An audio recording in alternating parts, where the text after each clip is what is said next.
Double actualité pour le peintre Gérard Garouste. Ses toiles colorées, figuratives, inspirées souvent des grands textes et des grands mythes, sont exposées d'abord au musée de la chasse et de la nature.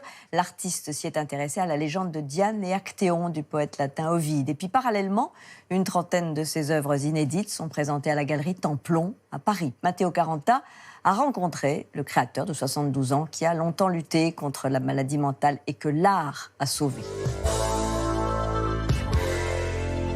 À 72 ans, l'un des peintres français les plus cotés au monde, connu pour sa galerie de monstres mythologiques, présente une double exposition à Paris, à la galerie Templon et au musée de la chasse et de la nature. Le peintre, pour qui la peinture est le seul refuge depuis l'enfance, se forme aux Beaux-Arts de Paris, où il découvre deux personnages qui auront une influence majeure sur sa peinture, Marcel Duchamp et Roland Barthes. J'étais aux Beaux-Arts, j'étais dans un atelier abstrait, sympathique, mais sans grand intérêt, je m'y ennuyais plutôt. Et je découvre Marcel Duchamp. Marcel Duchamp donnait un coup de pied dans l'avant-garde, dans le jeu de l'avant-garde. C'est comme si, après lui, l'art n'existait plus. La preuve, je vais vous mettre un urinoir sur un socle dans une galerie, et puis vous regarderez ça comme une œuvre d'art. Donc il casse l'objet d'art. L'attitude de Roland Barthes m'a complètement rassuré pour me dire, mais vas-y, faites de la peinture, tout est possible, on verra bien ce qui se passe.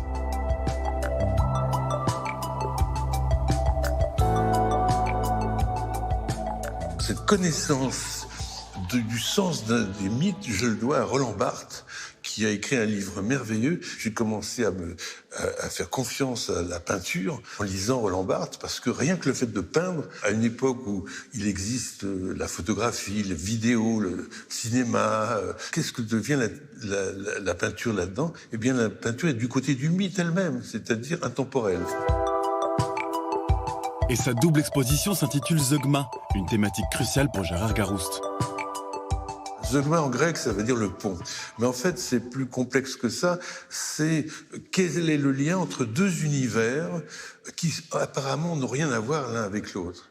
Et en effet, ici, on est dans la mythologie grecque. Chez Templon, on va être dans une certaine mythologie biblique qui est le Talmud, c'est-à-dire une interprétation d'une certaine lecture de la Bible.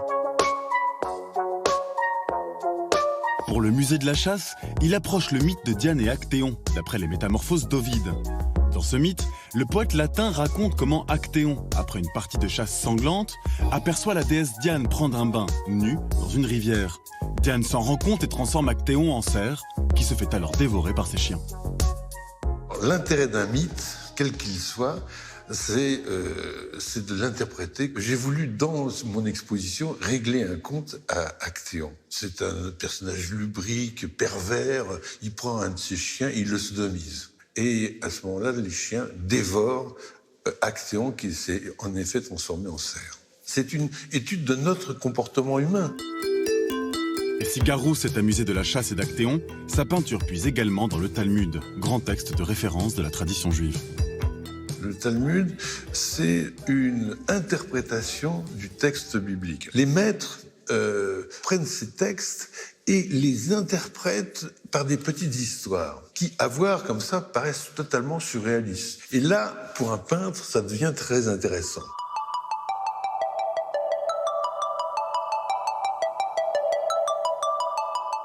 Je ne vous propose pas d'apprendre le Talmud pour apprécier l'exposition. Ce qui est amusant, c'est que moi, cette richesse du texte, je m'en nourris complètement, mais le tableau reste le tableau, je n'ai pas besoin d'un guide à côté pour vous expliquer ce que c'est que le Talmud. C'est ça le paradoxe. Le tableau reste une peinture. On n'est pas dans un livre de philosophie.